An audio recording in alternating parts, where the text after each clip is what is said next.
Maraming nagsasabi na sila daw ay nasa Biblia ang kanilang doktrina.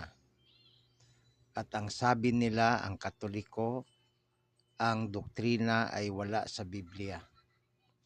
Ngunit kung i-trace mo ang kasaysayan, mga kaibigan, sino ba ang nag-compile ng Biblia?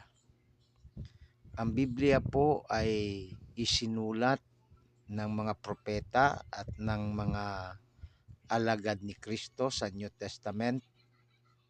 Ngunit ito po ay kinumpile. Ibig sabihin ng kinumpile, pinag-isa po ang Old at ang New. Kaya tinawag na Biblia. Ang tanong po, sino po ang nag-compile nito? Kung titingnan mo ang kasaysayan, wala hong ibang nag-compile sa Old and New na tinatawag na Biblia, kundi ang simbahang Katoliko. Sapagkat ang Protestante po na gumagamit ng Biblia, sila po ay galing sa Katoliko. Pinangungunahan ni Martin Luther noong 15th century. At from Martin Luther, dumami po ang iba't ibang sikta ng Protestante. Ngunit sila po ay doon lang nag-umpisa sa 15th century kay Martin Luther.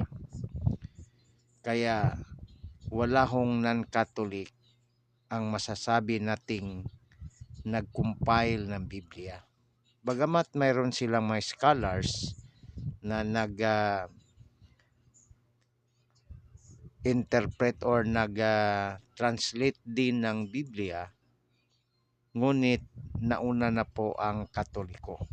Sa katunayan, ang tinatawag na Latina Vulgata na translation ng Katoliko ay 14th century. Samantala, ang King James Version ay naimprenta ng Protestante noong 1611 lamang. Kaya yan po ang katotohanan tungkol sa Biblia. Marami pong salamat.